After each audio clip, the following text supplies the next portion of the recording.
श्री शिवाय नमस्तो। ध्यान कितनी एकादशी है? स्कंद पुराण यहां तक कहती है कि इस कथा के चरित्र को जो श्रवण कर लेता है उसको 26 एकादशी करना भी नहीं पड़ती। इस एकादशी की केवल ये कथा सुनकर ही वो तर जाता है। बहुत ध्यान से सुनना इसको, कथा तो बड़े भाव से सुन लो इसको, है? बड़े प्रेम से।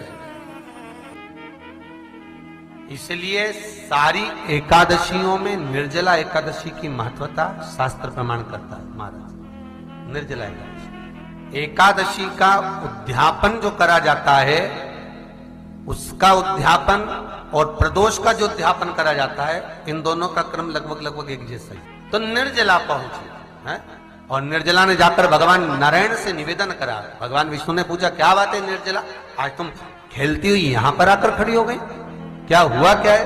क्या तुमको गौलोक धाम में आनंद की अनुभूति नहीं हो रही जो तुम बैकुंठ में आई हो? निर्जला घूमती घूमती भगवान के सम्मुख में पहुंच गई। भगवान ने पूछ रहे हैं, बार बार पूछा, निर्जला हुआ क्या तुमको?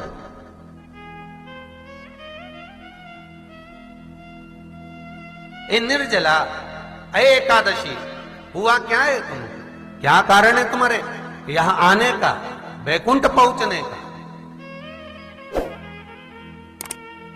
बहुत ध्यान देना महाराज।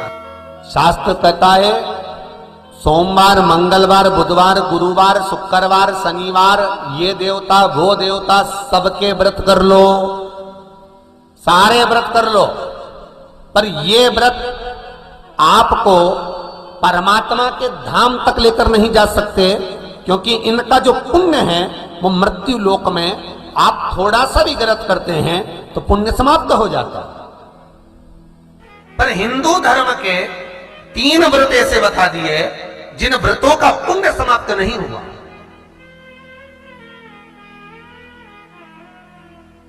हिंदू धर्म के 3 व्रत ऐसे हो गए जिनका पुण्य समाप्त नहीं हुआ महाराज। क्यों? जिनका पुण्य प्रबलता में बढ़ता गया। पहले नंबर पर एकादशी, दूसरे नंबर पर प्रदोष और तीसरे नंबर पर शिवरात्रि। एकादशी भी 26 है तो प्रदोष भी जम के बोलते जाओ 26 है। शिवरात्रि केवल 12, केवल 12, और अगर अधिक मास की पड़ जावे तो ये 13, पर अधिक की आय सो 13 है। तो यहां शास्त्र कह रहा है कि 3 व्रत हमारे यहाँ जिनका पुण्य समाप्त नहीं हुआ, जिनका पुण्य प्रबल हुआ, बड़ा। इसलिए आज भी माता एकादशी का व्रत करती है, और एकादशी का व्रत कर कर अगर कोई जीवात्मा को देते हैं, कोई मर भी गया तो उसको एकादशी का दान देते हैं। एकादशी का उसको दान दिया है। महाराज निर्जला खड़ी है, पूछा क्यों आई हो, क्या कारण? निर्जला आई तब लक्ष्मी मैया उठकर निर्जला के करीब में गई। निर्जला बहुत सरल थी निर्जला। कहते हैं कामा एकादशी सबसे लंबी है। कौन सी एकादशी? कामा। फिर मोक्षदा उससे नीची है महाराज। और निर्जला जो है बिल्कुल छोटा स्वरूप है। निर्जला का मतलब देखा जाए तो केवल 2 चोटी करी हुई है। मस्तक पर भोर लगा हुआ है निर्जला के, माथे पर बिंदी लगी हुई है निर्जला के, सुंदर गले में तुलसी की मालाएं पहनी है निर्जला, हाथ में जो हाथ फूल जैसी माताएं पहले पहनती थी, आपको ध्यान में होगा, ऐसा बड़ा फूल होता था, अंगूठियां पड़ी होती थी, हाथ में ऐसा लगा रहता है। तो निर्जला हाथ फूल भी तुलसी के धारण करी। बड़ा सुंदर स्वरूप है माता निर्जला का महाराज। छोटी है तो माता लक्ष्मी उनके पास में गई और निर्जला से जाकर पूछा, निर्जला तेरे आने का कारण क्या है, तू बता। नारायण आपसे पूछ रहे हैं कि क्यों आई हो, किस लिए आई हो, क्या है तुम्हारे आने का कारण? निर्जला ने कहा, मेरी विनती केवल इतनी सी है मां, कि मैं ये चाहती हूं कि मैं जीव के प्राण छूटने के बाद उसके प्राणों को जिस समय मैं लेकर जीवात्मा के प्राणों को परमात्मा तक भेजूं, बैकुंठ तक भेजूं, गौलोक धाम तक भेजूं, उस बीच में मुझे ले जाते समय कई नरक भी बीच में पड़ेंगे, कई स्थान ऐसे बैतरणी आदि के स्थान बीच में आएंगे तो वो स्थान में मुझे रोका ना जाना, मैं सीधे भगवान के धाम पहुंच जाऊं। ऐसी कृपा, ऐसी दया। जितनी भी माताएं एकादशी का व्रत करती, बहुत ध्यान से सुनना आज की कथा को, शायद जिंदगी में मिली ना मिली, और ये कथा का रिश्ता तो बहुत ध्यान से सुनना। स्कंद पुराण यहां तक कहती है कि इस कथा के चरित्र को जो श्रवण कर लेता है उसको 26 एकादशी करना भी नहीं पड़ती। इस एकादशी की केवल ये कथा सुनकर ही वो तर जाता है। बहुत ध्यान से सुनना इसको, कथा को। सबसे पहला नियम एकादशी व्रत का, सबसे पहला नियम है कि आप जिस दिन व्रत करो उसके एक दिन पहले भक्ति का संचार इस हृदय में करो। भक्ति का संचार इस हृदय में कर लीजिए। जिस दिन आप व्रत करो, जैसे एकादशी का व्रत कर रहे हो तो दशमी के दिन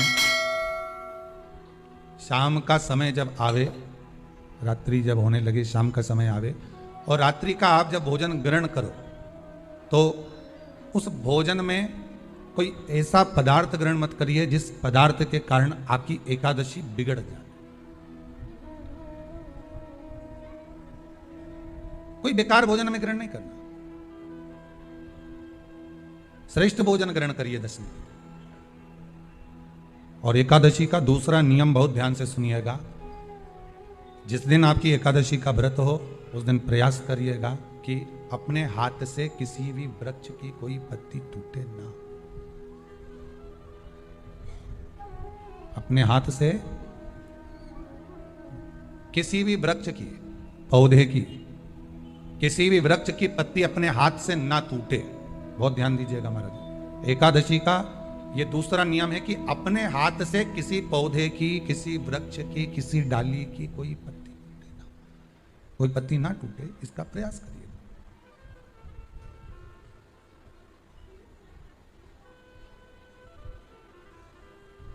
कितना सुंदर व्याख्यान कहा है, कितना सुंदर वर्णन है महाराज कि मात्र एकादशी का व्रत कर लेने पर, मात्र एकादशी का व्रत कर लेने पर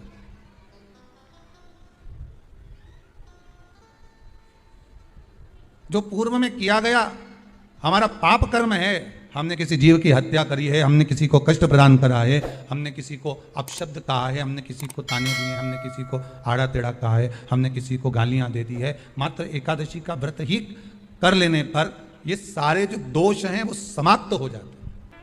अब एक विचार करिएगा थोड़ा सा अपने मन में, अपने चित्त में, अपनी वृत्ति में एक बात उतारिएगा, एक अपने मन में एक बात को उतार कर रखिएगा कि आप अपने पाप को, अपने पाप कर्म को जिस दिन छिन्न करने वाले हो, समाप्त करने वाले हो, अपने पाप को आप जिस दिन समाप्ति पर लेकर जा रहे हो तो उसके एक दिन पहले आपको प्रसन्नता होना चाहिए कि नहीं होना चाहिए कि कल मेरा पाप कटने वाला है, कल मेरा पाप समाप्त होने वाला है। जो मैंने पाप कर्म करा है वो समाप्त होगा, जो मैंने पाप कर्म करा है वो कल समाप्त हो जाएगा। तो एक दिन पहले आपके चेहरे पर प्रसन्नता हो कि ना हो?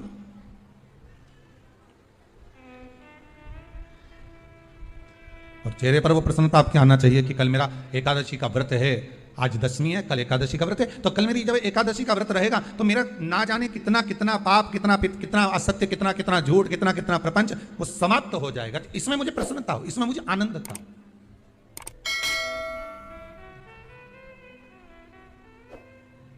तो क्या कहा गया कि प्रयास करिएगा कि एकादशी के दिन कोई वृक्ष की, कोई डाली की, कोई कोपल की कोई पत्ती ना तोड़ी जाए। क्यों?